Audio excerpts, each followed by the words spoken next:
തൻ്റെ ജീവിതയാത്രയിൽ ഒരുപാട് പ്രതിസന്ധി തരണം ചെയ്യുകയും ഒരു രോഗം ഈ വ്യക്തിയെ വല്ലാതെ തകർച്ചു. പക്ഷെ പിന്നീടുള്ള ജീവിതത്തിൽ രോഗത്തെ മാറ്റി നിർത്തിയ ആ ഒരു പുഞ്ചിരിയിൽ എല്ലാമാണെന്ന് തെളിയിച്ച ലക്ഷദ്വീപിൻ്റെ സ്വന്തം അല്ലെ മലയാളികളുടെ സ്വന്തം ഫറൂഖാണ് എന്നോടൊപ്പം. ഫറൂഖ്, നമസ്കാരം.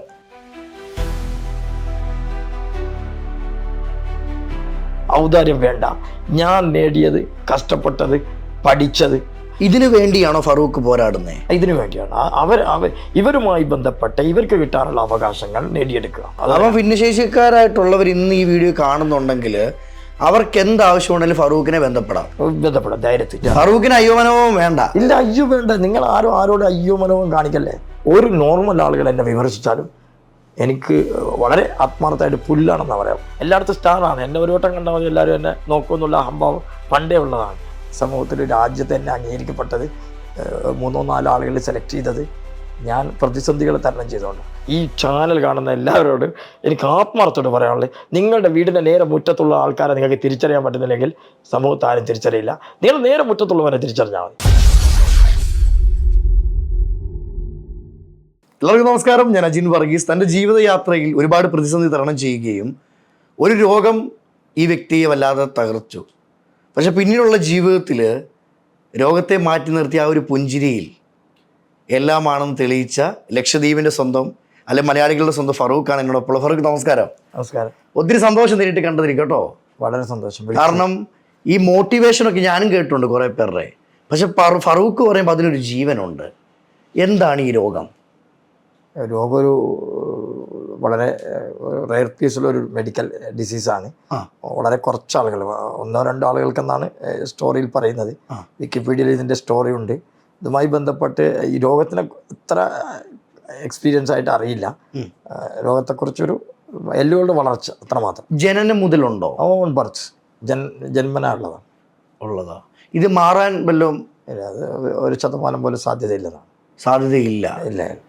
അങ്ങനെ ജനിച്ചപ്പോൾ മുതൽ ഈ രോഗം സംഭവിക്കുന്നു. പിന്നീടുള്ള യാത്രയെ കൂട്ടുകാരാണെങ്കിലും കളിയാക്കലുള്ളത് നേരിട്ടുണ്ടോ? ആ കാലത്ത് കളിയാക്കിയിട്ടുണ്ട്. അതുകൊണ്ടല്ലേ ഇത്രയൊക്കെ ദയനീയാവസ്ഥ ഉണ്ടായത്. അതുകൊണ്ട് ആ കാലത്തെ വീണ്ടും ഓർക്കാൻ ഞാൻ ആഗ്രഹിക്കില്ല. സത്യത്തിൽ അന്നത്തെ ഫ്രണ്ട്സൊക്കെ ഇന്നൊക്കെ എൻ്റെ ചങ്ക് പോലെ നടക്കുന്ന ആൾക്കാരാണ്. ഇന്ന് എൻ്റെ വിജയത്തിൽ അന്ന് കളിയാക്കിയവൻ ഇന്ന് കൈയടിക്കുന്നു മാത്രമല്ല അവരൊക്കെ എൻ്റെ ബാക്ക് ബോണാണ് എല്ലാ കാര്യത്തിലും. നീ അന്നേ എവിടെ എത്തുമെന്ന് പറയുന്ന സുഹൃത്തുക്കളായിരുന്നു. അങ്ങനത്തെ നല്ല സുഹൃത്തുക്കളാണ് ജീവിതത്തിൽ ഇന്ന് എൻ്റെ വിജയം. ഈ പഠനകാലം മുതലേ ലക്ഷദ്വീപായിരുന്നോ? ചെറിയ കാലത്ത് വെച്ചിട്ട് ബാക്കി കാലത്ത് കോഴിക്കോടിലാണ് പഠിച്ചത്. കോഴിക്കോടിലാണ് 6ാം ക്ലാസ് മുതലുള്ള പഠനം. അതിനുശേഷം ഡിഗ്രിയും PGയും ഒക്കെ ഇവിടെ തന്നെ. കേരളത്തിൽ ആരൊക്കെയുണ്ട്? അമ്മ ചെറുപ്പത്തിൽ നിന്ന് മരിച്ചു, വളരെ ചെറിയ പ്രായത്തിൽ, കണ്ടു ഓർമ്മയില്ല. പിന്നെ ഉപ്പയും 2 സിസ്റ്റേഴ്സും 2 ബ്രദേഴ്സും. കാണുന്നുള്ള ഓർമ്മ വെച്ച നാൾ മുതൽ ഉപ്പയാണ് കൂടുതലുള്ളത്. ഉപ്പയാണല്ല, ഉമ്മയും ഉപ്പയും ഒക്കെ കൂടി ഉപ്പ തന്നെയാണ്. എന്നെ നോക്കിയത് ഉപ്പയാ? നോക്കി ശരിക്കും ഉപ്പ തന്നെ. ഉപ്പ ഇന്ന് ജീവനോടുണ്ടോ? ഉപ്പ ജീവനോടുണ്ട്. കല്യാണം കഴിച്ചോ? കല്യാണം കഴിച്ചു. ഒരു മോളുണ്ട്. അടിപൊളി. അതല്ല ലക്ഷദ്വീപിൽ സെറ്റിൽ? ലക്ഷദ്വീപ് സെറ്റിൽ. ഓക്കെ. എനിക്ക് മോട്ടിവേഷൻ ചെയ്യണം, അല്ല എന്നെപ്പോലുള്ള ആൾക്കാർ 4 ചുവരിനുള്ളിൽ ഒതുങ്ങിക്കൂടുമ്പം അവരെ എനിക്ക് വെളിയിൽ കൊണ്ടുവരണം എന്നൊരു ലക്ഷ്യം വന്ന എപ്പോഴാണ് ജീവിതത്തിൽ എന്തെങ്കിലും പഠിച്ചാലാണ് നേടിയാലാണ് ഇത് സമൂഹത്തിൽ ഉപകാരപ്പെടുക. കാരണം ഞാൻ എങ്ങാനും വീട്ടിൻ്റെ ഉള്ളിൽ എൻ്റെ നാട്ടിൽ ആ ചെറിയ പ്രദേശത്ത് ഞാൻ അടങ്ങിപ്പോയിരുന്നെങ്കിൽ ഇന്ന് ഞാനും ഇപ്പോൾ പല ആളുകളും പലവരെയും വീട്ടിൽ അടച്ചിട്ട പോലെ ഞാനും അടക്കപ്പെട്ടൊരു വ്യക്തിയാകുമായിരുന്നു. എൻ്റെ പഠനവും എൻ്റെ വിദ്യാഭ്യാസവും എനിക്ക് കേരളത്തിൽ നിന്ന് കിട്ടിയ സപ്പോർട്ടും എൻ്റെ ജീവിതത്തിൽ മോട്ടിവേറ്റ് ചെയ്യാൻ കാരണമായി. അതുമാത്രമല്ല, അത് മറ്റുള്ളവർക്ക് മാതൃകയാക്കാൻ വേണ്ടിയാണ് ഞാൻ ഇത്രയും. എനിക്ക് മെഡിക്കലി കുറേയേറെ ബുദ്ധിമുട്ടുണ്ട്. അതൊക്കെ തരണം ചെയ്ത് വീണ്ടും സോഷ്യൽ സർവീസിലേക്കും സോഷ്യൽ കമ്മിറ്റ്മെൻറ്റിലേക്കും വീണ്ടും പോകണമെങ്കിൽ എന്നെപ്പോലുള്ള ജനിച്ച പാരൻസ് മറ്റുള്ളവർക്ക് മാതൃകയാക്കണം. എന്നെപ്പോലെ കുറേ രക്ഷിതാക്കളുണ്ട് അടച്ചു പിടിക്കുന്ന. ഫറൂഖ് എന്ന് പറഞ്ഞൊരു വ്യക്തി അല്ല, കുറേ ആളുകളുണ്ട് സമൂഹത്തിൽ. എന്നെപ്പോലത്തെ ഒരാളെ ഇപ്പോൾ കണ്ടിട്ടല്ലുള്ളൂ, കാണാത്ത ഇഷ്ടം പോലെ ആളുകളുണ്ട്. ഇറങ്ങി തിരിച്ചാലേ അറിയത്തുള്ളൂ. ഒന്ന് മിനിമം വീടിൻ്റെ മുറ്റത്തുള്ള ആളുകളെ പോലും നോക്കാത്ത സമൂഹമാണ് ഇന്ന്. മൊത്തത്തിൽ കുറ്റപ്പെടുത്തുന്നതല്ല, ആരോപിക്കുന്നതല്ല, അനുഭവത്തിൻ്റെ വെളിച്ചത്തിൽ പറയുന്ന അയ്യോ മനോഭാവം കൂടുതലാണ്. അതിനെതിരാണ്. ഫറൂഖിന് അയ്യോ മനോഭാവം വേണ്ട. ഇല്ല, അയ്യോ വേണ്ട. നിങ്ങൾ ആരോട് അയ്യോ മനോഭാവം കാണിക്കല്ലേ. അത് ശരിക്കും അവരെ തകർത്തുന്നതാണ്, അവരെ പൊതുസമൂഹത്തിൽ നിന്ന് അകറ്റി നിർത്തുന്നതാണ് ആ മനോഭാവം ഒരാളോടും ഒരിക്കലും പാടില്ല. ഇങ്ങനെ ഒരു രോഗം എനിക്കുള്ളത് എനിക്ക് കുഴപ്പമില്ല, പിന്നെ നാട്ടുകാർക്കാണോ കുഴപ്പമില്ലേ? നാട്ടുകാർക്കാണല്ലോ. ഇപ്പൊ മൊത്തത്തിൽ നാട്ടുകാർക്കല്ല എന്ത് കാര്യങ്ങൾ ഏറ്റെടുക്കൽ നാട്ടുകാരാണ്, നാട്ടുകാരുടെ പരിപാടി അതല്ലേ. ഞാൻ അതിൻ്റെ അകത്ത് പറയുന്നത് ഒരു ഉമ്മക്കുപ്പക്കും ഇങ്ങനത്തെ ഒരു കുഞ്ഞ് ജനിക്കപ്പെട്ടാൽ അവർക്ക് തോന്നാത്തത്, അവരനുഭവിക്കുന്ന വേദന നാട്ടുകാർക്ക് എന്തിനാണ് എന്ന ചിന്ത എൻ്റെ ഉള്ളിൽ കുറേ കൊല്ലായി അകൽത്തുന്നു. ഇതുമായി ബന്ധപ്പെട്ട് എവിടെ സംസാരിച്ചാലും, 2-3 പരിപാടി ഇന്നലെ കഴിഞ്ഞിട്ട് വന്നാൽ എവിടെയും പോകുന്നു നിങ്ങളാരും അയ്യോ പാവം അവന് അങ്ങനെയൊന്നും വേണ്ട, അവർ നിങ്ങളെക്കാൾ ഫിറ്റാണ്. അത് ഞാൻ തെളിയിച്ച വ്യക്തിയാണ്. അത് ഭയങ്കര ഹാപ്പിയാണ്. അഭിമാനമുണ്ട് അത് പറയാൻ. എൻ്റെ പഠനവും എൻ്റെ വിജയത്തിന് ഞാനായത് നിങ്ങൾ അയ്യോ മനോഭാവം കാണിച്ചിരുന്നുവെങ്കിൽ ദ്വീപിൽ ആന്ധ്രോത്തിൽ ആ ചെറിയ ഗ്രാമത്തിൽ ഞാൻ അടങ്ങിയേനെ. സമൂഹത്തിൽ രാജ്യത്ത് തന്നെ അംഗീകരിക്കപ്പെട്ടത് 3-4 ആളുകൾ സെലക്ട് ചെയ്തത് ഞാൻ പ്രതിസന്ധികൾ തരണം ചെയ്തുകൊണ്ടാണ്. അത് മറ്റുള്ളവർക്ക് മാതൃകയാണ്. ഇതാണ് എൻ്റെ ഏറ്റവും വലിയ മോട്ടിവേഷൻ. ഈ ഫറൂഖ് പഠിച്ച ഓരോ പാഠങ്ങളും പാഠപുസ്തകത്തിൽ നല്ല ജീവിതാനുഭവങ്ങളല്ലേ? ഞാൻ പ്രസംഗിക്ക് മോട്ടിവേഷൻ പറയലും തിയറി അല്ല, ലൈഫാണ്. ലൈഫ് ഇട്ടിട്ടാണ് കാര്യം പറയുന്നത്. സത്യം പെർഫെക്റ്റായിട്ട് പ്രൂവ് ചെയ്യും. ഒരു കാര്യം ചോദിച്ചാൽ, ഇപ്പം ചോദിക്കാൻ പറയുന്നതല്ല, എനിക്ക് പേടിയുണ്ട് ചോദിക്കുന്നതിന്. ചോദിച്ചാൽ വ്യക്തമായി എൻ്റെ ലൈഫ് വെച്ചിട്ട് ഞാൻ മറുപടി വിജയിച്ചുകൊണ്ടാണ്. അങ്ങനെ വിജയിക്കുന്ന കുറേ ആളുകളുണ്ട് ഈ സമൂഹത്തിൽ. ഇന്ന് ഫറൂഖ് വിജയിച്ച് എൻ്റെ മുന്നിൽ ഇരിപ്പുണ്ട്. ഇന്നിവിടെ ഇരിക്കണമെങ്കിൽ ജീവിതത്തിൽ കുറേ അനുഭവങ്ങൾ അനുഭവിച്ചിട്ടുണ്ട്. ഇവിടെ ഇരുത്തണമെങ്കിൽ നിങ്ങളുടെ ചാനൽ എന്നെ ഇരുത്തണമെങ്കിൽ എന്നിലെന്തോ ഒരു പോസിറ്റീവ് നിങ്ങൾ കണ്ടായിട്ടും അത് തന്നെയാണ് ഇവിടെ ഇരുന്ന് ഞാൻ നിങ്ങളെപ്പോലുള്ള ഒരാളോട് സംസാരിക്കാനുള്ള ഒരു പെർഫെക്റ്റ്നെസ് ഉണ്ടെന്ന് എനിക്ക് പ്രൂവ് ചെയ്യാൻ പറ്റില്ല. ഉണ്ടെന്നേ, അതുകൊണ്ടാണല്ലോ എൻ്റെ മുന്നിൽ വന്നിരിക്കുന്നത്. അല്ല, അത് നിങ്ങളുടെ കാഴ്ചപ്പാട്. എൻ്റെ ഇവിടെ ഇരിക്കുന്നതിൻ്റെ അസ്വസ്ഥതയിലാണ് ഞാൻ പറഞ്ഞത്. എന്നാലും വളരെ സന്തോഷം. വിളിച്ചതിൽ തന്നെ വിളിക്കുമ്പോൾ ഞാൻ കുറേയേറെ ആവലാതികളുണ്ടായിരുന്നു. എന്തൊക്കെ അസ്വസ്ഥ ഉണ്ടാവും, ഞാൻ എന്ത് മറുപടി പറയും. കാരണം ഞാൻ ആദ്യമായിട്ട് ഇങ്ങനത്തെ പരിപാടികളിൽ സജീവമാണ്. കഴിഞ്ഞ 10-14 വർഷമായി ഭിന്നശേഷി മേഖലയിൽ വർക്ക് ചെയ്യുന്നു. ഭിന്നശേഷി മേഖലയിൽ ഇപ്പോൾ ഞാൻ ഈ കേരളത്തിൽ വന്ന് 2-3 ആളുകളെ കണ്ടു. കേരളത്തിൽ എല്ലാവരും പറയുന്നത് ഇന്ത്യയിൽ ഏറ്റവും നല്ലത് കേരളമാണ്. ഞാൻ അങ്ങനെ ഒരിക്കലും സമ്മതിക്കില്ല. കാരണം നമ്മൾ ഈ അയ്യോ മനോഭാവം കൂടുതലുള്ളത് കേരളത്തിലാണ്, ഗോവയിൽ. അതായത് എനിക്ക് മനസ്സിലാവുന്നൊരു കാര്യമേ, ഭിന്നശേഷിക്കാർക്ക് വേണ്ടി ഫറൂഖ് സംസാരിക്കുന്നു, പക്ഷെ ഫറൂഖിനെ ഒറ്റപ്പെടുത്തുന്ന സമൂഹമാണ് നമ്മുടെ. ശരി, ഞാൻ അങ്ങനെ പറയും. 2, ഈ കാണുന്നവൻ വിചാരിക്കുന്നത് ഫറൂഖിൻ്റെ ആൾക്കാരെ ചേർത്ത് പിടിക്കുമ്പം അവരെന്തിനത് കൈവിടുന്നു. എപ്പോഴെങ്കിലും കൂടെ നിന്ന് ചതിച്ച അനുഭവം ഉണ്ടായിട്ടില്ലേ? ഇല്ലെന്ന് പറയല്ലേ? എന്താണ് കൂടെ നിന്ന് ചതിച്ച അനുഭവങ്ങൾ ഫറൂഖിന് ഉണ്ടായിട്ടുണ്ട്? ഫീലിംഗ്, യഥാർത്ഥത്തിൽ എൻ്റെ ഫീലിംഗ്, എനിക്ക് സങ്കടം ഉണ്ടാവുക നിങ്ങളെപ്പോലെ ഒരാൾ വിമർശിച്ചാലല്ല, എന്നെപ്പോലുള്ള ആളുകൾ വിമർശിക്കപ്പെട്ടാലോ അവരുമായി ബന്ധപ്പെട്ട രക്ഷിതാക്കളോ അവരൊക്കെ വിമർശിക്കപ്പെടുമ്പോൾ ഭയങ്കര ഫീലിംഗാണ്. വേറെ ഒരു നോർമൽ ആളുകൾ എന്നെ വിമർശിച്ചാലും എനിക്ക് വളരെ ആത്മാർത്ഥമായിട്ട് പുല്ലാണെന്ന് പറയാം. എൻ്റെ ഭാഷാ സാഹിത്യം പറയുന്നില്ല, അത്രയ്ക്കും ഫീലിംഗ് ഇല്ലാത്ത ഒരു ഭിന്നശേഷിക്കാരനോ അവരുമായി ബന്ധപ്പെട്ട ഏരിയകളിലോ അവരുടെ രക്ഷിതാക്കളോ അവർക്ക് എന്തെങ്കിലും സങ്കടമായി ഞാൻ ചെയ്തിട്ടില്ല, എനിക്ക് ചെയ്യാൻ കഴിഞ്ഞിട്ടില്ല, അതിലെനിക്കൊന്നും ഫീലിംഗാണ്, നന്നായിട്ട് ഫീൽ ചെയ്യുന്ന കാര്യമാണ്. അവർക്ക് വേണ്ടി ജീവിതം മാറ്റി വെച്ചിട്ടുണ്ട്. അതുകൊണ്ടാണ് ഇവിടെ എത്തിയത്. 13 കൊല്ലം ഇല്ലാത്ത അംഗീകാരം 14ാമത്തെ കൊല്ലം തേടി വരുമ്പോൾ രാജ്യത്ത് എന്തെങ്കിലും കാണാതെ എടുത്തിട്ട് തന്നതല്ലല്ലോ. അതെ. അപ്പോൾ അതിൽ ഞാൻ സാറ്റിസ്ഫൈഡ്. അത് ഈ സമൂഹത്തിന് എങ്ങനെ ഉപകാരപ്പെടും? ഈ കഴിഞ്ഞ 1 വർഷം ഞാൻ റിസർച്ച് ചെയ്യുന്നത് ഈ അവാർഡ് കൊണ്ട്, അതിനുശേഷം 3-4 അവാർഡുകൾ എന്നെ തേടിയെത്തി. Gandhi peace award, doctor BR Ambedkar. ഞാനിതൊന്നും പബ്ലിഷ് ചെയ്യില്ല, പ്രധാനപ്പെട്ട ആളുകൾക്ക് മാത്രമേ അയച്ചു. പബ്ലിഷ് ചെയ്യണമെന്നേ ഇല്ല. ഞാൻ പറയട്ടെ, കിട്ടിയ ഒരു അവാർഡിൽ എൻ്റെ സർവീസ് പോരാ എന്നാണ് എൻ്റെ കാഴ്ചപ്പാട്.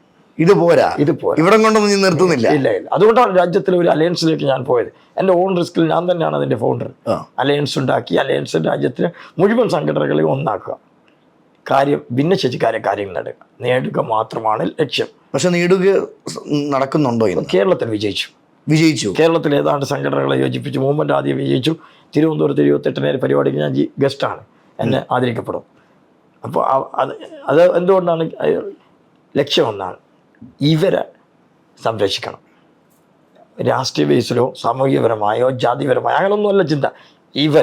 അവരുടെ അവകാശമായിക്കോട്ടെ. ഔദാര്യം ആരുടേതും വേണ്ട, അവകാശമാണ്. Right to person with disability act എന്ന ആക്ട് ഉണ്ട്, അത് ഇംപ്ലിമെന്റ് ചെയ്യുക. ഈ ഇടയ്ക്കിടയ്ക്ക് എനിക്ക് ഔദാര്യം വേണ്ട, എനിക്ക് സെന്റിമെന്റൽ വേണ്ടെന്ന് പറയാൻ കാരണം എനിക്കത് വേണ്ട. ഇത് പറയുന്ന ആൾക്കാരില്ലേ, ഓന് ഔദാര്യമായിട്ട് കിട്ടിയാണ്, ഓന് സെന്റിമെന്റലാണ്, ഇത് ഉണ്ടാക്കിക്കൊണ്ടിരിക്കുക പൊതുസമൂഹം. അതിൻ്റെ അകത്ത് നമ്മളിങ്ങനെ നമ്മളോട് പറയിപ്പിക്കുകയാണ്. അങ്ങനെയാണ് ഞാൻ പറയുന്നത് ഇതുമായി ബന്ധപ്പെട്ട്. ഇതിങ്ങനെ എടുത്തെടുത്ത് പറയുന്നത്, വീണ്ടും വീണ്ടും ഒന്ന് കേട്ടോട്ടെ കേൾക്കുന്നവർ. അങ്ങനെ അതുകൊണ്ടാണ് അങ്ങനെ പറയുന്നത്. ഔദാര്യം വേണ്ട. ഞാൻ നേടിയത്, കഷ്ടപ്പെട്ടത്, പഠിച്ചത്, 17 പേപ്പറൊക്കെ തോറ്റതാ ഡിഗ്രിയിൽ. എന്നിട്ട് ഞാൻ സപ്ലൈ ചെയ്ത് ജയിച്ചതാ. എനിക്കൊരു നാണക്കേടില്ല, ആത്മാർത്ഥമായിട്ട് പറയും. ഡിഗ്രി ഒരു വേണ്ട, ഞാൻ കഷ്ടപ്പെട്ടിട്ട് വീണ്ടും ജയിച്ചതാണ്. 17 പേപ്പർ തോറ്റത് ഇവിടെ പറയുന്നത് മോട്ടിവേഷൻ അല്ലല്ലോ. ഞാൻ തോറ്റതാ ഇവിടെ പറയുന്നത്. അതെ, ജയിച്ച് കയറിയതാ, അതിജീവിച്ച്. അതിനാരും കാണുന്നില്ല. അവൻ ഹീറോ അല്ലേ? ഭിന്നശേഷിക്കാരുടെ കെയർ ഓഫിൽ അവൻ സ്റ്റാർ അല്ലേ? 13 കൊല്ലവും വാങ്ങാത്ത ഒരു അംഗീകാരം രാജ്യവും അല്ലെങ്കിൽ അന്തർദേശീയ തലത്തിലേക്ക് വരണമെങ്കിൽ മിനിമം എന്തോ ഇവരെന്തൊക്കെ ചെയ്തിട്ടുണ്ട്. ഫറൂഖ് 17 സപ്ലൈ ഉണ്ടായിരുന്നു. ആ പറയുന്നതിന് എനിക്കൊരു നാണക്കേടുമില്ല. എനിക്കൊരു നാണക്കേടുമില്ല. ഇനി ഈ 17 സപ്ലൈ അടിച്ചവൻ പിന്നെ അത് എഴുതിയെടുത്തെന്ന് പറയുമ്പോൾ അതൊരു അത്ഭുതമല്ലേ? അത് സപ്ലൈ സെയിലും മറ്റു 2 ഘട്ടത്തായിട്ട് ഫുൾ എഴുതിയെടുത്തു. ആ കഥയൊന്ന് പറഞ്ഞേ. സപ്ലൈ എന്ന് പറഞ്ഞാൽ ഞാൻ ക്ലാസ്സിൽ പോവില്ല. ക്ലാസ്സിൽ മാക്സിമം കട്ട് ചെയ്യും. കാരണം എനിക്ക് ഇരിക്കാൻ പറ്റുന്നില്ല. എനിക്കാണെങ്കിൽ മനസ്സിലാവുന്നില്ല പല ക്ലാസ്സിലെ സബ്ജക്റ്റ്. അപ്പോൾ സ്വാഭാവികമായിട്ട് ഒന്നാമത് എല്ലാവരും നോക്കി അടിപൊളി ഫേസ് ആയതുകൊണ്ട് എല്ലാവരും നോക്കിച്ചിരിക്കുന്നതുകൊണ്ട് എനിക്ക് ഭയങ്കര സന്തോഷമാണ്. എല്ലായിടത്തും സ്റ്റാറാണ്. എന്നെ ഒരു വട്ടം കണ്ടാൽ മതി എല്ലാവരും എന്നെ നോക്കുമെന്നുള്ള അഹംഭാവം പണ്ടേ ഉള്ളതാണ്. രണ്ടാമത് ഞാനാണെങ്കിൽ ക്ലാസ്സിൽ അങ്ങനെ ഇങ്ങനെ തോറ്റൊക്കെ എന്തൊരു പ്രത്യേക ഇതുണ്ട്. സമൂഹം പറയുന്ന പോലെ എന്തെങ്കിലും കച്ചറ കൂടുതൽ, കടുപ്പ കൂടുതലുള്ളതൊക്കെ പറയുന്നില്ല. അത് എൻ്റെ കയ്യിലുണ്ടായിരുന്നു, ഇഷ്ടം പോലെ ഉണ്ടായിരുന്നു. അപ്പോൾ അതാണ് ആ കയ്യിലിരിപ്പ് കൊണ്ടാണ് തോറ്റത്. അത് അഭിമാനത്തോട് പറയുന്നത് തോറ്റിട്ടുണ്ട്. അത് പിന്നെ എഴുതിയെടുത്തു. എഴുതിയെടുത്തു, ഫുള്ള് എഴുതിയെടുത്തു. അതിനുശേഷം BCom കഴിഞ്ഞ് MCom കഴിഞ്ഞ് ലൈബ്രറി സയൻസിൽ ഡിഗ്രി എടുത്തു. എടാ, അത്രയും വിദ്യാഭ്യാസം എനിക്കില്ലെന്ന്. അപ്പം ജീവിതത്തിൽ അത്രയൊക്കെ നേടി. ഇപ്പോൾ ഒരുപാട് ഭിന്നശേഷിക്കാർ ഇവരെ ഉപദ്രവിക്കുന്ന ഒരുപാട് ആൾക്കാരുണ്ട്. അത് ഫറൂഖിൻ്റെ കണ്ണിൽ പെടാറുണ്ടോ? ഇപ്പോൾ 1-2 കേസ് പെട്ടു. കേരളത്തിൽ നിന്ന് ഇങ്ങനെ അലയൻസൊക്കെ വന്നപ്പോൾ ഇങ്ങനെ കംപ്ലൈൻറ്റ് വരാൻ തുടങ്ങി. ഞാൻ ചോദിക്കുക, ഇവരൊക്കെ ഇങ്ങനെ ഉപദ്രവിക്കുന്ന ഇങ്ങനെയുള്ള മനോഭാവമുള്ള ആളുകളെ ഏത് ഗണത്തിലാണ് ഉൾപ്പെടുത്തുക? ഞാൻ ചിന്തിച്ചു പോയി. ഇങ്ങനെ കെട്ടിയിട്ടടിക്കുക, പൂട്ടിയിട്ട് ആക്കുക, അവർക്ക് ഭക്ഷണം കൊടുക്കാതിരിക്കുക, അങ്ങനത്തെ കുറേ സംഭവങ്ങൾ നമ്മുടെ ചുറ്റുപാടിലുണ്ട്. പക്ഷെ നമ്മൾ പലരും കണ്ണ് പൊട്ടന്മാരെ മാതിരി കണ്ണ് കാണാത്ത പോലെ അഭിനയിക്കുന്ന പോലെ എനിക്ക് തോന്നി. അപ്പം ഞാനതുമായി ബന്ധപ്പെട്ട് പറഞ്ഞു. കാര്യങ്ങൾ പറഞ്ഞാൽ മനസ്സിലാവുന്നില്ല. ഒന്നെങ്കിൽ അവർക്ക് ഫിനാൻസുമായി ബന്ധപ്പെട്ട കാര്യങ്ങൾ, അവരുടെ ധനം പിടിച്ചെടുക്കാൻ, അവരുടെ പേരിൽ എന്തെങ്കിലും സാമ്പത്തികമായി പിടിച്ചെടുക്കുക, അല്ലെങ്കിൽ അവരവിടെ നിർത്തിയിട്ട് വേറെ എന്തെങ്കിലും നേടണം. അങ്ങനത്തെ കുറേ സംഭവങ്ങൾ ഉള്ളതുപോലെ എനിക്ക് തോന്നി. 1-2 കേസ് എൻ്റെ ശ്രദ്ധയിൽപ്പെടുകയും ചെയ്തു. ഇതിനു വേണ്ടിയാണോ ഫറൂഖ് പോരാടുന്നത്? ഇതിനു വേണ്ടിയാണ്. ഇവരുമായി ബന്ധപ്പെട്ട ഇവർക്ക് കിട്ടാനുള്ള അവകാശങ്ങൾ നേടിയെടുക്കുക, ഇവരെ പൊതുസമൂഹത്തിൽ മുഖ്യധാരയിൽ കൊണ്ടുവരിക. അപ്പോൾ ഭിന്നശേഷിക്കാരായിട്ടുള്ളവർ ഇന്ന് ഈ വീഡിയോ കാണുന്നുണ്ടെങ്കിൽ അവർക്ക് എന്താവശ്യമുണ്ടെങ്കിലും ഫറൂഖിനെ ബന്ധപ്പെടാം ധൈര്യത്തിൽ. ഒരു സംശയം. ചെയ്യാവുന്ന തരത്തിൽ ഇടപെടും. നമ്മുടെ സിസ്റ്റം അറിയാമല്ലോ. ഒരാൾ ഇടപെടുമ്പോൾ ഏത് തരത്തിൽ അത് കാണും. അവൻ്റെ പാർട്ടി, അവൻ്റെ ജാതി, അവൻ്റെ മതം, ഇതൊക്കെ ഗ്രൂപ്പിസായിട്ട് കളിക്കുന്ന സമൂഹത്തിലാണ് നമ്മളുള്ളത്. ഇടപെടുമ്പോൾ വ്യക്തമായ ഒരു രീതിയിലേക്ക് കാര്യങ്ങൾ പറയുമ്പോൾ സത്യമായിട്ട് ഇടപെടാൻ പറ്റും. ഇന്ന് ഡിസേബിൾഡിൻ്റെ മുൻ കമ്മീഷണർ തന്നെ ചാറ്റ് ചെയ്തിരുന്നു, കേരള കമ്മീഷണർ, ഒരു ഇഷ്യൂ ആയിട്ട് ബന്ധപ്പെട്ട്. അപ്പോൾ ഇഷ്യൂ ഉണ്ട്. ഇഷ്യൂവിലൊക്കെ നമുക്ക് ഇടപെടാം. നമ്മൾക്കൊരു മനസ്സമാണ് ഇടപെട്ടു എന്ന്. നടക്കാത്ത സിസ്റ്റമാണ്. ഇടപെട്ടു എന്ന് പറഞ്ഞാൽ എൻ്റെ ഒരു 75% ഹാപ്പിയാണ്. ബാക്കി 25% നടക്കലുണ്ട്. ഭിന്നശേഷി മേഖലയിൽ എന്ത് ഇടപെട്ടാലും നടക്കും. എനിക്കത് കോൺഫിഡൻ്റ് ഉള്ളതാണ്. ഫറൂഖ് ചെയ്യുന്ന ഓരോ കാര്യത്തിലും ജാതിയില്ല, മതമില്ല, മനുഷ്യൻ. കാരണം എൻ്റെയും ഫറൂഖിൻ്റെ ദേഹത്തോട് ഒഴുകുന്ന രക്തമാണ്. അതെ, കളറിനൊന്നും ഒരു മാറ്റമില്ല. ഫറൂഖ് ഇപ്പം ഇറങ്ങി തിരിച്ച മേഖലയിൽ ഫറൂഖിന് വിജയം കണ്ടെത്താൻ പറ്റിയിട്ടുണ്ടോ? ആ വിജയം കണ്ടെത്താൻ പറ്റിയോണ്ടല്ലേ എൻ്റെ നാട്ടിലും സമൂഹത്തും എന്നെ ഈ ഹെലങ്കല്ലറിലേക്ക് എത്തിച്ചത് വിജയത്തിൻ്റെ ഒരു പടിയാണ്. ഞാൻ വിജയിച്ചതിൻ്റെ എന്തെങ്കിലുമൊക്കെ നേടി, എവിടെയൊക്കെ ഇടപെട്ടു, അത് അങ്ങനെ ഉണ്ടായത് കൊണ്ടാണ് എന്നെ അവാർഡിലേക്ക് എത്തിച്ചത്. അവാർഡിലേക്ക് എത്താൻ ഇന്ത്യയിലെ എത്ര കോടി, ഏതാണ്ട് 2 കോടി മേലെ ഭിന്നശേഷിക്കാരുണ്ട്. അവരിൽ ഒരാളായി ഉൾപ്പെടുത്തണമെങ്കിൽ എൻ്റെ കുറിച്ച് അവർ പഠിച്ചിട്ടുണ്ട്, കണ്ടിട്ടുണ്ട്. ഒരു ജൂറിയുണ്ട്. ജൂറി കണ്ടെത്തിയതിന് പുറത്താണ് എന്നെ അവാർഡിലേക്ക് എത്തി. അപ്പം ഞാൻ ചെയ്യുന്ന സർവീസ് സമൂഹത്തിൽ ശ്രദ്ധിക്കപ്പെട്ടു. അവാർഡിൽ ഞാൻ കാണുന്നത്, ഞാൻ ചെയ്യുന്നത് ആരൊക്കെയോ കാണുന്നുണ്ട്, ആരൊക്കെയോ നോക്കുന്നുണ്ട്, അതിന് പ്രൂഫാണ്. ഒരുപാട് മോട്ടിവേഷൻ ക്ലാസ്സുകൾ എടുത്തിട്ടുണ്ട്. ഇപ്പോൾ കുറേ അങ്ങനെ ചെറിയ പോയതിൽ ഏറ്റവും മനസ്സിൽ തട്ടിയ ഒരു മോട്ടിവേഷൻ ക്ലാസ് ഏതായിരിക്കും? ഈ ഭിന്നശേഷി കുട്ടികളുടെ പാരൻസിനും അവരെ നേരിട്ട് മീറ്റ് ചെയ്യുന്ന 1-2 സ്കൂളുകൾ വിസിറ്റ് ചെയ്ത് ഞാൻ ഏറ്റവും ഇഷ്ടപ്പെടുന്ന അവരെ ഫുൾ ടൈം കാണാം. കേരളത്തിൽ വന്നാൽ ഞാൻ മാക്സിമം അങ്ങോട്ട് ചോദിക്കുന്ന ഒരു അവസരം തരുമോ, എന്താ അറിയോ, അവരെ കാണുമ്പോൾ അവർക്ക് നമ്മളെ കാണുമ്പോൾ ഒരു 60% ഹാപ്പിയായി.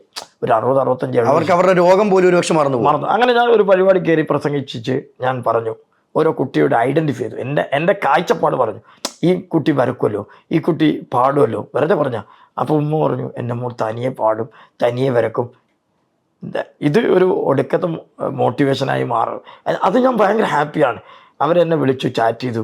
സാർ, ആദ്യമായിട്ടാണ് ഒരു അധ്യാപകൻ അല്ലെങ്കിൽ ഒരു ഭിന്നശേഷി എൻ്റെ മോളെക്കുറിച്ച് ഇത്ര നല്ല വാക്ക് പറയുന്നത്. ഈ നല്ല വാക്കാണ് അവർക്ക് പ്രതീക്ഷിക്കുന്നത്. ഇത് കൊടുത്താൽ മതി. ഈ സമൂഹം ഒന്നും ചെയ്യണ്ട, വാരിക്കോരി കൊടുക്കണ്ട, നല്ല എനിക്ക് പൈസ ഒരു ഒന്നും വേണ്ട. സമൂഹം എന്ത് ചെയ്യണം? അവർക്ക് നല്ല വാക്ക്, നല്ല പ്രചോദനം. അവരുടെ വാപ്പ ഒരു കാര്യം മനസ്സിലാക്കണം, ആ ഉമ്മയും ഉപ്പയും ഇത്ര കോടി ജനങ്ങളിൽ നിന്ന് അവർക്കെന്തിനാ ഈ ഭിന്നശേഷി കുട്ടി കൊടുത്ത്? അവരാണ് ഫിറ്റ്. തീർച്ചയായിട്ടും. മറ്റവരൊക്കെ നോക്കി നിങ്ങൾ ഫിറ്റല്ല, ക്ഷമിക്കാനും പൊറുക്കാനും നിങ്ങൾ ഫിറ്റല്ല, അവർ ഫിറ്റായിരുന്നു എന്നതിൻ്റെ പ്രൂഫാണ് ഈ പാരൻസിന് ഇങ്ങനെ ഒരു കുട്ടീനെ കൊടുത്തതെന്നാണ് എൻ്റെ കാഴ്ചപ്പാട്. ദൈവം അല്ലാതെ വെറുതെ ഏതെങ്കിലും ഒരാളെ കൈ ഒരു ഭിന്നശേഷി കുട്ടിയോട്, അത് ദൈവത്തിന്റെ മകനാണ്. ഞാൻ കേട്ടൊരു കഥ കേട്ടോ, ഒരു ഭിന്നശേഷി കുട്ടിയെ ദൈവം ഒരു അപ്പനും അമ്മയ്ക്കും കൊടുക്കണമെങ്കിൽ അപ്പനും അമ്മയും ഏറ്റവും വലിയ ഭാഗ്യവാന്മാരും ഭാഗ്യവതികളും ഉറപ്പാണ്. കാരണം അവർക്ക് നോക്കുമെന്ന് ഉറപ്പുള്ളത് കൊണ്ട് മാത്രം കൊടുത്തതാ. അല്ലേ കൊടുക്കൂല. നോക്കുന്നു 100% ഉറപ്പില്ലാത്തവരെ ദൈവം എങ്ങനെ ഏൽപ്പിക്കും? ദൈവം പെർഫെക്റ്റ് ആയിട്ട് അങ്ങനെയുള്ള ഒരാളെ കണ്ടെത്തി തേടി ഐഡന്റിഫൈ ചെയ്ത് കൊടുത്താ അത് പ്രൂവ് ചെയ്യുന്ന സത്യമാണ്.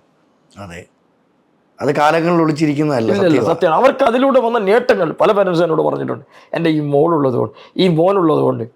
അങ്ങനെയാണെങ്കിൽ ഞാൻ പറയട്ടെ, എൻ്റെ പേരൻസിന് 4 കുട്ടികൾ, അവരിലൂടെ അല്ല എൻ്റെ വാപ്പ അറിയപ്പെടുന്നത്, എന്നിലൂടെയാണ്, അഹങ്കാരത്തോടാണ്.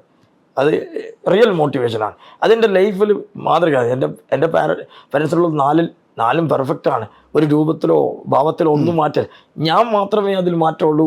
എന്നിലൂടെ എൻ്റെ പേരൻസിൽ അറിയപ്പെടാൻ കാരണം ഞാനൊരു ഭിന്നശേഷിക്കാരനായതുകൊണ്ടാണ്. അതിനേക്കാൾ വലിയ മോട്ടിവേഷൻ അതിൻ്റെ അകത്തില്ല. അതുപോലെയാണ് ഞാൻ മറ്റ് ആളുകളെ കാണുന്നത്. ശരിക്കത് അറ്റാച്ച് ചെയ്തുകൊണ്ട് മനസ്സിലാക്കിക്കൊണ്ട് എൻ്റെ മൈൻഡിൽ നിന്ന് എടുത്തു പറയുന്നത്, അല്ലാതെ ഇതൊന്നും തിയറി അല്ല. ഫറൂഖ്, ഇവരോടൊക്കെ സംസാരിക്കുന്ന സമയത്തെ ഫറൂഖ് മനസ്സിലാക്കിയ കാര്യങ്ങൾ എന്തൊക്കെയാ? അവർക്ക് പലതും ഷെയർ ചെയ്യാനുണ്ട്, സങ്കടങ്ങൾ ആരെങ്കിലും കേട്ടാൽ പറയാനുണ്ട്. അതാണ് ഞാൻ വിജയിച്ചത്. ഞാൻ പലയിടത്തൊക്കെ പോയി സമയം കണ്ടെത്തും. ഇപ്പം നമ്മളൊക്കെ മൊബൈലും റീൽസും എല്ലാം ഉള്ള കാലഘട്ടത്തിൽ ഈ സമൂഹത്തിൽ ഞാൻ അങ്ങോട്ട് റിക്വസ്റ്റ് ചെയ്യല്ല, ഒരു 1-2 തവണ ഇങ്ങനെയുള്ളവരോടൊന്ന് ഫീൽ ചെയ്ത്, ഇപ്പോൾ എന്നോട് സംസാരിച്ചതിൻ്റെ ഫീലിങ് അജി പറയും. അതേപോലെ ഇങ്ങനെയുള്ള ആളുകളെ ഒന്ന് കണ്ടാൽ നമ്മുടെ മനസ്സിലുള്ള സന്തോഷം എങ്ങനെയാണെന്ന് തിരിച്ചറിയാൻ പറ്റും. അത് വിജയിച്ച ആളാണ്, അത് അനുഭവിച്ച ആളാണ്. ശരിക്കും പൈസയേക്കാൾ ഏറ്റവും വലുത് ഒന്ന് കേട്ടിരിക്കാനില്ല. ഇപ്പൊ ഇൻക്ലൂസീവ് എഡ്യൂക്കേഷൻ ആണ് എല്ലായിടത്തും. അവിടെ പോലും ചിലപ്പോൾ ഇൻക്ലൂസീവ് ആയിക്കണമെന്നില്ല, അത് എക്സ്ക്ലൂസീവ് ആവാൻ സാധ്യത ഉണ്ട്. ഇൻക്ലൂസീവ് ആണ് സമൂഹത്തിൽ. ഇവരെല്ലാം ഇൻക്ലൂസീവ്. ഗവൺമെന്റ് എല്ലായിടത്തും പറഞ്ഞ് ഇവർ ഇൻക്ലൂസീവ് വരെ പറയുന്നതല്ലാതെ. പക്ഷെ ഗവൺമെന്റ് ഉൾപ്പെടെ ഇവരെ മാറ്റി നിർത്തിയ ചരിത്രമേ ഉള്ളൂ. മാറ്റി നിർത്തിയിട്ടുണ്ടോ? ഞാനത് ഉറപ്പായിട്ട് ഞാൻ പറയും. സിസ്റ്റത്തിൽ ഇവരെ ഒരിക്കലും ആരും ചേർത്ത് പിടിച്ചിട്ടില്ല. മൊത്തത്തിൽ നമ്മൾ ഇതുമായി ബന്ധപ്പെട്ട് സംസാരിക്കുമ്പോൾ കിട്ടുന്നവർക്ക് ആരെങ്കിലും ഐഡന്റിഫൈ ചെയ്ത് കിട്ടുന്നു, കിട്ടാത്തവർ, ഒന്നും കിട്ടാത്തവർ അനുഭവിക്കുന്ന ഇന്നും അനുഭവിക്കുന്ന കുറെ ആൾക്കാരുണ്ടോ? എത്ര? നമ്മുടെ രാജ്യത്ത് ഏറ്റവും കൂടുതൽ ഭിന്നശേഷി, നമ്മുടെ പ്രൈം മിനിസ്റ്റർ വരും ഇത് ദൈവത്തിൻ്റെ മക്കൾ എന്ന വാക്ക് ഉപയോഗിച്ച്, അത്രയും നല്ല വാക്ക് ഉപയോഗിച്ചിട്ട് അവർക്ക് ഒന്നും കിട്ടിയിട്ടില്ലെങ്കിൽ അതിൻ്റെ ഫീലിംഗ് എന്ന് പറയാം. ദൈവത്തിൻ്റെ മക്കൾ എന്നാണ് നമ്മളെ പ്രൈം മിനിസ്റ്റർ ആത്മാർത്ഥമായിട്ട് വിളിച്ചത്. ഞാൻ ഭയങ്കര ആ വാക്കിന് വൈബ്രേഷൻ ഉണ്ട്. ആ വാക്കാണ് ദിവ്യാംഗൻസ് എന്നാണ്. ദൈവത്തിന്റെ മക്കൾ എന്നാണ് അതിന്റെ മലയാളം. പക്ഷെ മിക്കതും വായ്ത്താളവാ. അല്ല, പ്രവർത്തനമുണ്ടോ ഉണ്ടെന്ന് പറയാൻ പറ്റുമോ? സിസ്റ്റത്തില് അവർ കൊണ്ടുവന്ന സാധനം ഇംപ്ലിമെന്റ് ചെയ്യേണ്ട ഉത്തരവാദിത്വം ഓരോരുത്തർക്കുണ്ട്. അത് ഇപ്പൊ ഞാനും നിങ്ങളായിരിക്കും അതിന്റെ ഒഫീഷ്യൽ ഡീലിംഗ്, അത്രേ ഉള്ളൂ. അതിൻ്റെ അകത്ത് അവർ ഉത്തരവാദിത്തമല്ല. കുറ്റപ്പെടുത്തുമ്പോൾ മേലൊക്കെ കുറ്റപ്പെടുത്തുന്നതിനേക്കാൾ താഴെ കുറ്റപ്പെടുത്തുന്നതാണ് നല്ലതെന്നാണ് എനിക്ക് തോന്നുന്നത്. ചെയ്യാവുന്ന പരിധിക്കുള്ളിൽ ചെയ്യാം. ഇത് സിമ്പിളാണ്. ഇവിടുത്തെ ഒരു ജെന്യൂനിറ്റി ഉള്ള ഒരു കുട്ടിയുടെ പെൻഷൻ അത് സിമ്പിളാണ്.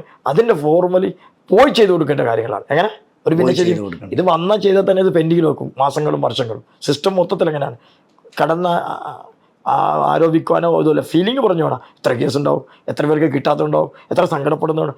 അവരുടെ സങ്കടം ഈ 1000 രൂപ 1500 രൂപ കൊണ്ട് ജീവിക്കുന്ന ഒരു സമൂഹത്തിൻ്റെ ഒരു അവരുടെ ആ 1500 രൂപ പോലും പ്രോപ്പർ കിട്ടിയിട്ടില്ലെങ്കിൽ അവരുടെ അവസ്ഥ ഒന്ന് വിചാരിക്കും. അപ്പം ഇന്നും കിട്ടാത്തവരുണ്ട്. ഉണ്ടാവും. അതിനൊരു മാറ്റം വരണ്ടേ ഫറൂഖ്? നിർബന്ധമായിട്ട് അതിന് കണ്ണു തുറന്ന് എല്ലാവരും ഈ സമൂഹത്തെ ഇവർ നമ്മുടെ ഭാഗമാവും. അതെ, അല്ലാതെ ഇവരെ മാറ്റി നിർത്തേണ്ടവരല്ല. നമ്മൾ കൂട്ടിപ്പിടിക്കണം. സാധാരണ ഒരു സാധാ ആളുകളെക്കാൾ ഡബിൾ സ്ട്രോങ്ങിൽ ഇവരെ കെട്ടിപ്പിടിക്കണം, എന്നാലും റിസൾട്ട് ഉണ്ടാവും. ആ തരത്തിലേക്ക് ഇത് ഏറ്റെടുക്കണമെന്നാണ്. അതായത് ഫറൂഖ് പറയുന്ന ഭിന്നശേഷിക്കാരെ മാറ്റി നിർത്തുവല്ല വേണ്ടത്, ചേർത്ത് പിടിക്കുക. മാറ്റി നിർത്തല്ല, ചേർത്ത് പിടിക്കുക. ഫറൂഖിന്റെ ജീവിതത്തിൽ ഒരുപാട് ഭിന്നശേഷിക്കാരെ സംസാരിച്ചിട്ടുണ്ട്, നല്ല കണ്ടിട്ടുണ്ട്. ഞാൻ സൈൻ ലാംഗ്വേജ് സംസാരിക്കാത്ത ആളെ. ഞാൻ സൈൻ ലാംഗ്വേജ് അറിയാത്ത ഞാൻ അവരോട് സംസാരിക്കും. ഞാൻ എൻ്റെ നോട്ട് ബുക്ക് എഴുതി തീർന്ന് അവരോട് സംസാരിക്കാമല്ലോ, എഴുതിയിട്ടാണ് സംസാരിക്കുക. ഇനിയിപ്പോൾ കണ്ണ് കാണാത്ത അവർക്ക് ലിപിയുണ്ട്, നമുക്കതറിയില്ല.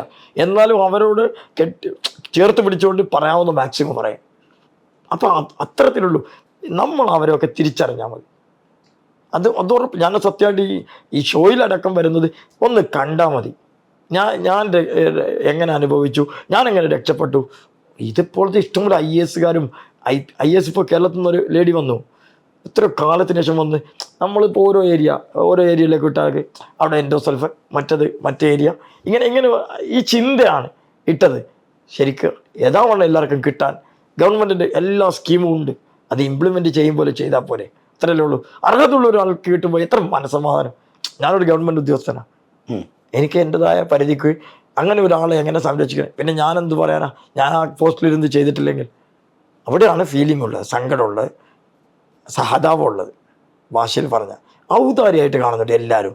ഇത് ഒരു കടലാസ് പോയി കഴിഞ്ഞാൽ അത് സിമ്പിളായിട്ട് ചെയ്യേണ്ട കാര്യങ്ങൾക്ക് ചിലപ്പോൾ ലേറ്റ് ആക്കുക, അങ്ങനത്തെ കുറേ സംഭവങ്ങളുണ്ട്. പക്ഷെ നേരെ മറിച്ചൊരു നേതാവാണെങ്കിൽ 5 പേപ്പർ അവൻ്റെ മുന്നിൽ കൊണ്ടുവെക്കുമല്ലേ സാധാരണക്കാരനായിട്ട്. ഇത് ഞാനാ പറയുന്നത്, ഫറൂഖ് അല്ല സംസാരിക്കുന്നത്. ഞാൻ എൻ്റെ അഭിപ്രായം പറയുന്നത്. ഓക്കെ, ഇത് നേതാവായിരുന്നെങ്കിൽ ഇത്രയും ടൈം ഡിലേയും വരത്തില്ല, ഇത്രയും പേപ്പറും വരത്തില്ല, വരുമോ? ഞാനൊക്കെ ഒരു കടലാസിൻ്റെയോ, ഞാൻ എൻ്റെ ജോലിയും എൻ്റെ ലൈഫും ഒക്കെ മറികടന്ന് ഒരു പേപ്പറോ ഒരു കാര്യത്തിൻ്റെ ബാക്കിൽ പോകുമ്പോൾ മാസങ്ങളൊക്കെ എടുക്കും. എൻ്റെ പേഴ്സണൽ പ്രൊമോഷനോ പേഴ്സണൽ കാര്യത്തിനല്ല ഞാൻ പോകുന്നത്. ഏതെങ്കിലും ഒരു വീട്ടിൻ്റെ ഉള്ളിലുള്ള ഒരു ബന്ധവും കാണാത്ത ഒരു ഭിന്നശേഷിക്കാരന് വേണ്ടിയാണ്, എൻ്റെ കുടുംബം പോലും അല്ല. അപ്പം എനിക്ക് എത്ര ഫീൽ ചെയ്യും. ഒന്നാമത് നമ്മൾ പോയി കുറേ കാത്തിരിക്കണം.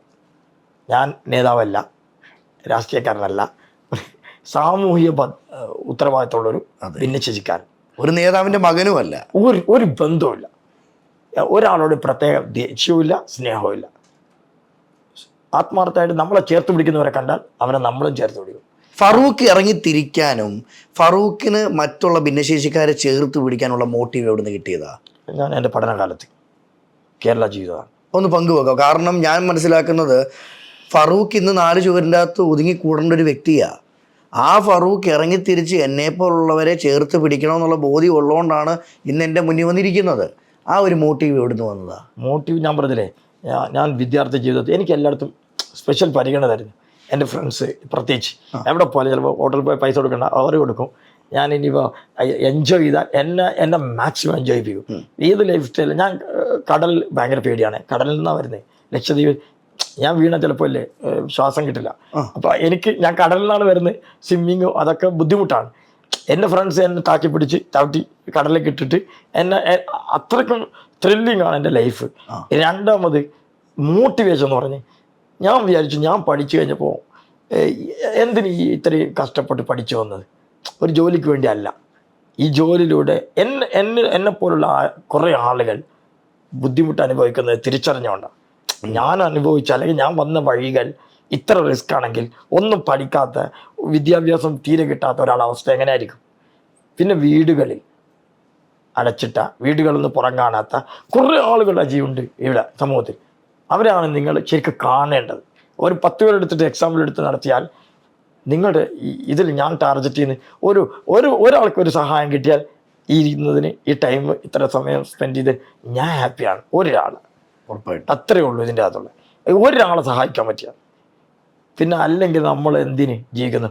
ശമ്പളം കിട്ടലും ജോലി എടുക്കലും അല്ലല്ലോ ലൈഫ്, അതിനപ്പുറമുണ്ടല്ലോ. അല്ലെങ്കിൽ മനുഷ്യനാവണോ, വേറെ എന്തെങ്കിലും മനുഷ്യനല്ലാത്ത ജീവിയായ പോലെ. അപ്പോൾ അവർക്ക് വേണ്ടി ജീവിക്കും, അവർക്ക് വേണ്ടി ജീവിക്കും, ഉറപ്പ്. മരിക്കോളം ജീവിക്കും. ഒരു മാറ്റം അതിൻ്റെ അകത്ത് ഒരു മാറ്റമല്ല. എന്ത് അസ്വസ്ഥത ഉണ്ടായാലും അതൊക്കെ തരണം ചെയ്യും. ഈ ഫറൂഖിന് ഇപ്പം എന്തൊക്കെ അസ്വസ്ഥതകൾ നേരിടുന്നുണ്ട്? എൻ്റെ മെഡിക്കലി കുറച്ച് ബോധർ ചെയ്യേണ്ട ഉണ്ട്. ഞാനത് യാത്ര ചെയ്യുമ്പോൾ എൻ്റെ ഫ്രണ്ടിനൊക്കെ കൊണ്ടുവരുന്നത് കുറച്ച് ബുദ്ധിമുട്ടാണ്. ഒറ്റ യാത്ര ചെയ്യാനൊക്കെ കുറേ ബുദ്ധിമുട്ടുണ്ട്. ഈ ഫറൂഖിനെ പറ്റി ഞാൻ പഠനം നടത്തിയപ്പോൾ ഞാൻ കേട്ടൊരു കാര്യം, ഫ്രണ്ട്സ് ജീവനാ. ഫ്രണ്ട്സ് ജീവനാണ്. 1 ആയിരങ്ങളുണ്ട് കൂടെ, ഇഷ്ടംപോലെ ഫ്രണ്ട്സ് ഉണ്ട്. അവിടെ ഏത് ജില്ലയിൽ പോലും സുഹൃത്തുക്കളുണ്ട്. അതാണ് എൻ്റെ വിജയം. കേരളത്തിലൊക്കെ നോക്കണ്ട, അവരുടെ വീട്ടിലൊക്കെ ഭക്ഷണം കഴിക്കല് കയറി കയറി ചെല്ല, സ്വന്തം വീട് പോലെ. അല്ല, കേരള സംഭവമാണ് കേട്ടോ. ഈ ബന്ധങ്ങൾക്കൊരു വാല്യൂ കണ്ടെത്തിയത് എപ്പോഴാണ്? അത് ചെറിയ കാലം മുതൽ, പഠിക്കുന്ന കാലം മുതൽ ഈ ഞാൻ വ്യത്യസ്തനായതുകൊണ്ട് തന്നെ കുട്ടികളൊക്കെ എന്നോട് ഈ കേരള ലൈഫിൽ ഡിഗ്രി ഒക്കെ വന്നപ്പോൾ എന്നെ എല്ലാവരുടെയും ഭാഗമാക്കുന്നു എല്ലാവരും. അപ്പം എല്ലായിടത്തും ഈ സംഭവമാണ് അങ്ങനെ ഇങ്ങനെയൊക്കെ പൊക്കി ആക്ച്വലി പൊക്കൽ വെറുതെ ആണെങ്കിലും അവർ കാണിച്ച ആ പൊക്കൽ യഥാർത്ഥത്തിൽ ഞാൻ എൻ്റെ പഠനം ഇതൊക്കെ മറികടന്ന് വിദ്യാഭ്യാസമായാലും പൊതുസമൂഹത്തിൽ ഇടപെടുന്ന കാര്യത്തിലും എൻ്റെ ഫ്രണ്ട്സിന് നല്ല റോളുണ്ട്. ഫ്രണ്ട്സ് അതിന് എൻ്റെ മുതൽക്കൂട്ടാണ്. പക്ഷെ ഫറൂഖ്, നമ്മൾ എത്രയൊക്കെ സംസാരിച്ചാലും ഈ കാലഘട്ടത്തിൽ ബന്ധത്തിനൊരു വാല്യൂ ഉണ്ടോ? ഉണ്ട് സാറേ. ഉള്ള ബന്ധം തിരിച്ചറിഞ്ഞാലേ അത് വാല്യൂ അറിയുള്ളൂ. ബന്ധമുണ്ട്. ഇന്ന് എല്ലാവരും പലപ്പോഴും സ്നേഹിക്കുന്ന കാര്യസാധ്യത്തിന് വേണ്ടിയല്ലേ? അല്ല, സിൻസിയറായിട്ട് സ്നേഹിക്കുന്നവരുണ്ടോ? ഒരാളെ ശരിക്കറിഞ്ഞാൽ നമ്മൾ ഒരാൾ ചിരിക്കുമ്പോൾ കൂടെ ചിരിക്കാൻ കുറേ ആൾക്കാർ കിട്ടും. കരയുമ്പോൾ കൂടെ കരയാൻ ആളെ കിട്ടാത്ത യുഗമാണ്. ഈ ചോദ്യത്തിന് ഉത്തരം ഞാൻ പറയാം. അതാണ് മനുഷ്യൻ. അപ്പം കൂടെ ഉള്ളവനാണ് മനുഷ്യൻ. അല്ലാതെ ചിരിക്കുമ്പോൾ കുറേ ആൾക്കാർ 1000 എണ്ണത്തിന് കുറേ ചിരിക്കൽ കിട്ടും. ഞാൻ പറഞ്ഞ അവാർഡുമായിട്ട് ബന്ധപ്പെട്ട് കാര്യങ്ങൾ വന്നപ്പോൾ കുറേ ആൾക്കാരെ കിട്ടും. അതുകൊണ്ട് കാര്യമില്ല. എൻ്റെ ജീവിതത്തിൽ മാറ്റം ഉണ്ടാക്കിയത് ഫ്രണ്ട്സും ഭിന്നശേഷി സമൂഹമാണ്, അവരുടെ രക്ഷിതാക്കൾ, അവരുടെ പ്രാർത്ഥനയാണ്. അതൊന്ന് തിരിച്ചറിയൂ. എനിക്ക് ഉള്ള കാലത്തോളം ഞാൻ ഹാപ്പിയാണ്, ഞാൻ സന്തോഷവാനാണ്. ഭയങ്കര സന്തോഷം. ഇനി മുന്നോട്ടുള്ള യാത്രകളും ലക്ഷ്യങ്ങളും എന്തോ ഫറൂഖിൻ്റെ? ഈ ഭിന്നശേഷിക്ക് വേണ്ടി ഗവൺമെൻറ് ഒരു ആക്ട് കൊണ്ടുവന്നിട്ടുണ്ട് 2016. പുതിയത് 17 ഇംപ്ലിമെൻറ്റും എല്ലാ സംസ്ഥാനത്തും എല്ലാ യൂണിയൻ ടെറിട്ടറിയും. ആ ആക്ട് എങ്ങനെ രാജ്യത്ത് ഇവർക്ക് ഉപകാരപ്പെടുന്ന രീതിയിൽ ഇംപ്ലിമെൻറ്റ് ചെയ്യാൻ പറ്റും ഇതിനെക്കുറിച്ച് പഠിച്ച് അടുത്ത പാർലമെൻറ്റിൽ ബന്ധപ്പെട്ട നല്ല MP-മാരുടെ സപ്പോർട്ടോടുകൂടി പാർലമെൻറ്റിൽ കൊണ്ടുവരണമെന്ന് ഞാൻ ആഗ്രഹിക്കുന്നു. ഞാൻ സ്വപ്നമാണ് കാണുന്നത്. അബ്ദുൽ കലാം പറഞ്ഞ പോലെ നല്ല സ്വപ്നം കാണും. എൻ്റെ സ്വപ്നം എനിക്ക് പറയാം. ഞാൻ സ്വപ്നമാണ്, എനിക്ക് നല്ല സ്വപ്നമാണ്. ഇതൊക്കെ അങ്ങനെ കൊണ്ടുവന്ന് ഞാനിങ്ങനെ മനസ്സമാതോടെ ഇരിക്കണം. എന്തൊക്കെ നടന്നു അങ്ങനെ സ്വപ്നം കാണുന്നത്. സ്വപ്നമാണ്, നടക്കുമെന്ന് അറിയില്ല. അത് ഞാൻ നന്നായിട്ട് സ്വപ്നം കാണുന്നുണ്ട്. ആ ആക്ട് പാർലമെൻറ്റിൽ കൊണ്ടുവന്ന് രാജ്യത്തിലെ ഭിന്നശേഷിക്കാർ അവരുടെ പ്രശ്നങ്ങൾക്ക് വേണ്ടി ഒറ്റ കുടക്കീയിൽ നിന്ന് സോൾവ് ചെയ്യണം. അതാണ് എൻ്റെ. ഇത്രയും സംസാരിക്കുമ്പോഴും പ്രേക്ഷകർ മനസ്സിലാക്കേണ്ടത് ഫറൂഖിൻ്റെ ജീവിതമല്ല സംസാരിക്കുന്നത്. ഫറൂഖിന് ഇപ്പോഴും ഫറൂഖിൻ്റെ ലക്ഷ്യം അല്ലെ മരണം വരെ എന്ത് ചെയ്യണമെന്ന് ചോദിച്ചാൽ എൻ്റെ കൂടെയുള്ളവരെ എനിക്ക് ചേർത്ത് പിടിക്കണം. അതന്നെ, സംശയമില്ലാതെ. ഫറൂഖ്, ഇപ്പോൾ ഈ മുഖത്ത് ഈ ഒരു അസ്വസ്ഥത ഉണ്ടല്ലോ, ഇതെന്തൊക്കെ കാര്യത്തിൽ ബാധിക്കുന്നുണ്ട് ഫറൂഖിനെ? പൊതുവെ ഒരു ഐഡൻറ്റിറ്റി എന്തറിയോ, ഒരു വട്ടം കണ്ടാൽ മതി, പിന്നെ ഞാൻ രക്ഷപ്പെട്ടു. എന്നെ പിന്നെ പരിചയപ്പെടുത്തണ്ട. അതെൻ്റെ ഒരു ഗുണമാണ്. അതൊരു ഗുണമുണ്ട്. അത് പിണറായിയുടെ ഒരു സ്പീച്ച് കേൾക്കാൻ പോയപ്പോൾ കുറേ ദൂരത്തുനിന്ന് പിണറായി കണ്ട് പിണറായി അടുത്തുള്ള ഫോൺ വിളിച്ചിട്ട് പറഞ്ഞു നമ്മുടെ ലക്ഷദ്വീപിലെ ഫറൂഖ് ഉണ്ട്, ഒന്ന് വിളിക്കാൻ. അപ്പോൾ എത്രയോ കാലത്തിന് ശേഷം എൻ്റെ ഫേസ് കണ്ടിട്ട് ലക്ഷദ്വീപ് പറയുന്നത് പിണറായി സഖാവ് ഒരു വട്ടം. ഇതൊക്കെ അങ്ങനത്തെ കുറേ ആളുകളുടെ അനുഭവമാണ്. പിന്നെ എല്ലാവരും ഇങ്ങനെ നോക്കുന്നു. അപ്പം എനിക്ക് നല്ല അഹങ്കാരമല്ലേ, നമ്മൾ രണ്ടുപേരും പോലെ എന്നെ എല്ലാവരും നോക്കുന്നു എന്നുള്ള നല്ല അഹങ്കാരമാണ്. കാരണം നിങ്ങൾ നോക്കില്ല, നിങ്ങളുടെ ആർക്കും അറിയില്ല, എന്നെ എല്ലാവർക്കും അറിയാതെ. കാരണം തന്നെ ഇതുപോലത്തെ ഫേസ് ഒന്നേ ഉള്ളൂ എന്നുള്ള അഹങ്കാരം എനിക്കുണ്ടല്ലോ. അതിൽ ഞാൻ ഭയങ്കര ഹാപ്പിയാണ്, റിയലി ഹാപ്പി. ഒരു വട്ടം പിന്നെ പരിചയപ്പെടുത്തണ്ട, താനേ പരിചയപ്പെട്ടോളൂ. കാലിന് എന്തെങ്കിലും അസ്വസ്ഥത? മൊത്തത്തിൽ ബോഡി ഈ അസുഖമായിട്ട് ബന്ധപ്പെട്ട് എല്ലുകളുടെ വളർച്ചക്കാലും ഒക്കെ ബാധിക്കും. വായിച്ചിട്ടുണ്ട്. മൊത്തത്തിലൊരു ചെറിയ അസ്വസ്ഥത ഉണ്ട്. ഒരു പാട്ടുകാരനാണ് ഞാൻ കേട്ടിട്ടുണ്ട്. ഇല്ല, അത് വെറുതെ പച്ചക്കള്ളാണ്. ഒരു കൂട്ടുകാരൻ എന്നോട് പറഞ്ഞു. കൂട്ടുകാരൻ പാടും, ഞാൻ പാടില്ല. ഫറൂഖ് പാടും. ഒരു പാട്ട് നിങ്ങളെ പാട്ട് കേൾക്കാൻ എനിക്ക് ഭയങ്കര ബോധ്യം. നിങ്ങൾ പലരും പഠിപ്പിച്ചിട്ടുണ്ടെന്ന് എനിക്കറിയാം. നിങ്ങളൊരു പാട്ട് പാടിയാൽ ഞാൻ കേൾക്കും. അയ്യോ, ഞാൻ പാടത്തില്ല. ഞാൻ പാട്ട് പാടല്ലേ, ഈ പറയുന്നതിന് എൻ്റെ ഉള്ളിൽ നിന്ന് ഫീലിംഗ് വന്നാണ്. ഞാൻ ഇതിൻ്റെ ഒരുപാട് വാക്കുകൾ ഇട്ട് അമ്മാനെ പാടുന്നൊരു വ്യക്തിയാണ് ഫറൂഖ്. ഇല്ല ആണ്. ഒരുപാട് വാക്കുകൾ ഇട്ട് അമ്മാനെ പാടുന്ന ഫറൂഖിനോട് ഞാൻ ചോദിക്കുന്നു, പറഞ്ഞ വാക്കുകളിൽ ഏറ്റവും കൂടുതൽ മനസ്സിൽ തട്ടി പറഞ്ഞ മോട്ടീവ് എന്തുമായിരിക്കും? ഈ രക്ഷിതാക്കളെ, ഈ കുട്ടികളെ, ഭിന്നശേഷി സമൂഹത്തെ ഒറ്റപ്പെടുത്തരുത്.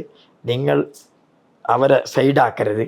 നിങ്ങൾ അവരെ ചേർത്ത് പിടിക്കണം. ഈ ചാനൽ കാണുന്ന എല്ലാവരോടും എനിക്ക് ആത്മാർത്ഥത്തോട് പറയാനുള്ളത്, നിങ്ങളുടെ വീടിൻ്റെ നേരെ മുറ്റത്തുള്ള ആൾക്കാരെ നിങ്ങൾക്ക് തിരിച്ചറിയാൻ പറ്റുന്നില്ലെങ്കിൽ സമൂഹത്തെ ആരും തിരിച്ചറിയില്ല. നിങ്ങൾ നേരെ മുറ്റത്തുള്ളവരെ തിരിച്ചറിഞ്ഞാൽ മതി.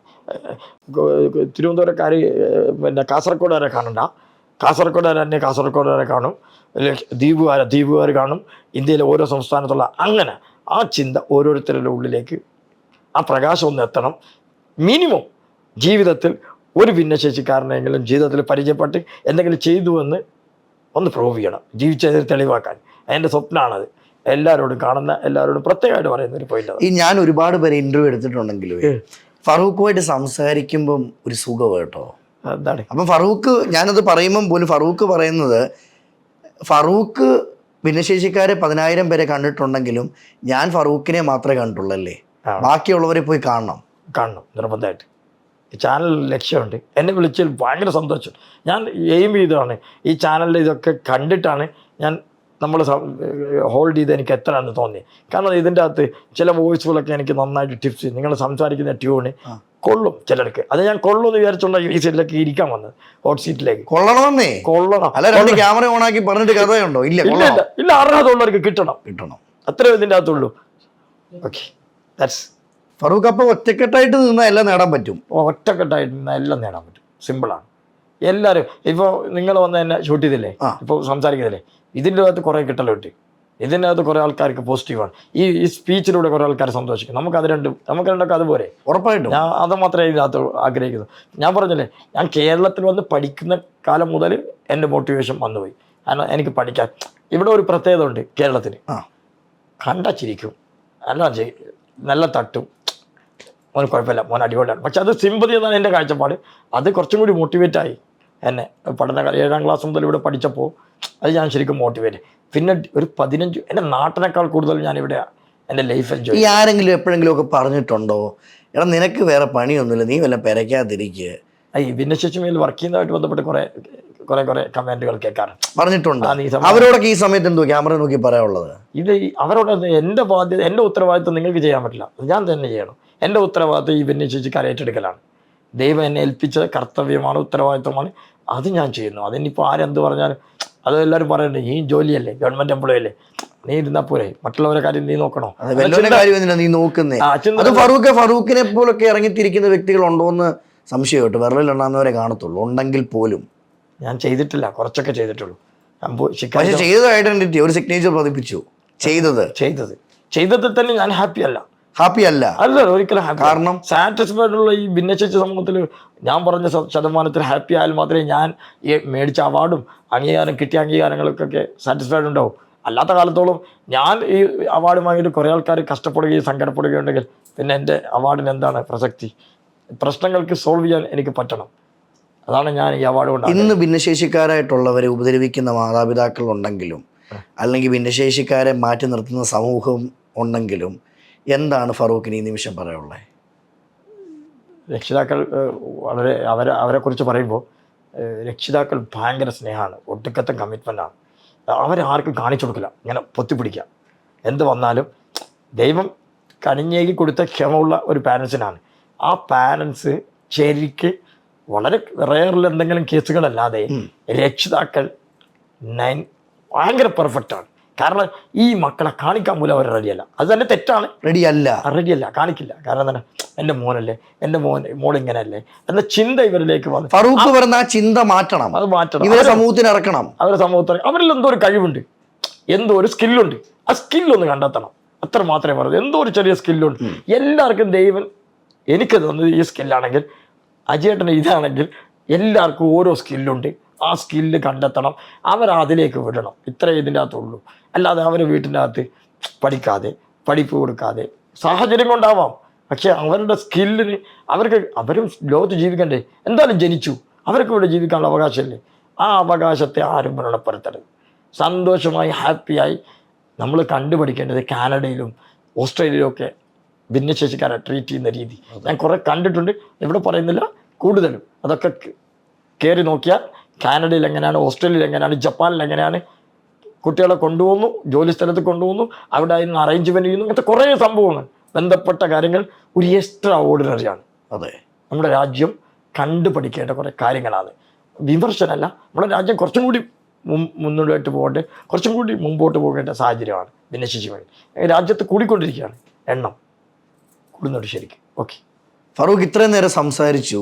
ഇനി മുന്നോട്ടുള്ള ജീവിതയാത്രയിലും ഇതിവിടം കൊണ്ട് അവസാനിക്കുന്നില്ല കേട്ടോ, ഇത് തുടരുക. ഈ കപ്പലാടി ഉലയില്ല സാറേ. അപ്പം ഫറൂഖിന് മുന്നോട്ടുള്ള യാത്രയിലും എല്ലാവിധ ആശംസകളും നേർന്നുകൊണ്ട് താങ്ക് യു. നമസ്കാരം.